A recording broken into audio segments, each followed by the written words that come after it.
Alrighty.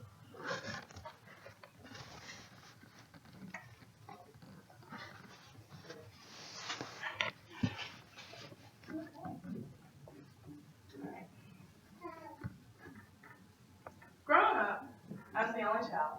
I was always asked by many different people who I portrayed differently in different situations and environments. My response is this because I have unique characteristics about me that nobody else has. My name's Karli-gail. I'm 19 years old and I'll be 20 on the 15th of this month. Although I love being a Valentine's Day baby, there's other aspects of my life that I love as well. I'm going to talk about three of those aspects with you today.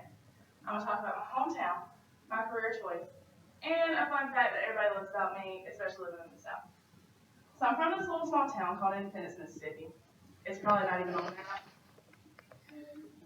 Most people think I'm from East Tennessee or Texas because of my accent, but that's not the case.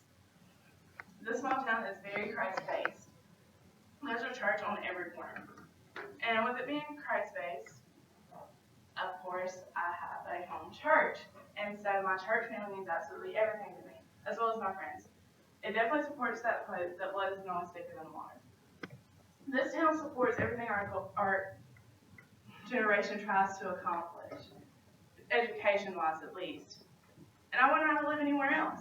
So now that I've told you about where I grew up and where I'm from, I'm going to tell you about my career choice and about how the traits that God has blessed me with can help me with that. So when I was 16 years old, I decided I want to work in the medical field. After doing a lot of praying, I chose nursing. So my senior year of high school, I got to do road tech. And we got to go to the hospital and do clinicals. I got to go into the OR, and I got to see open heart surgery. And it was absolutely amazing. And from that day forward, I just knew that's what I wanted to do. I wanted to work in the medical field. But besides being a trauma nurse, my ultimate goal is to be a CRNA, which is a nurse anesthetist. I think it takes a special person to work in the medical field, and I believe I have the qualities to do that, and I'm ready to take that challenge. I can go on and on and on about all the guts and glory that I would love to see and experience in the hospital, but I'll spare you the details and move on to that fun fact I was talking to you about earlier. The first time I meet people, I let them know that I'm a huge football fan. Huge. The first time I watched football, it was a Tim Tebow game, and I fell in love with him, which made me fall in love with football. He was playing for the Florida Gators at that point, and which is now my favorite NCAA team. My dad had patience to teach me about football as well, which is why I'm so knowledgeable about it now, which is very rare, like I said, because I'm a girl.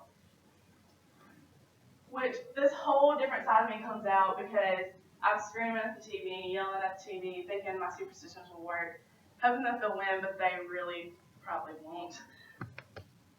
And I try to hide this part of me, or I don't try to hide this part of me, but because I take pride in it.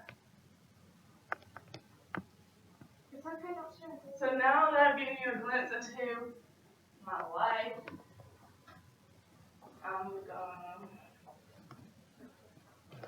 I've told you about my amazing hometown, my passion to be a nurse, and my ultimate love for football. So the next time somebody asks you why you're a little different, just remember that everybody's different in their own way. Everybody's not normal. And then you remind them and yourself that it's okay to be a little different.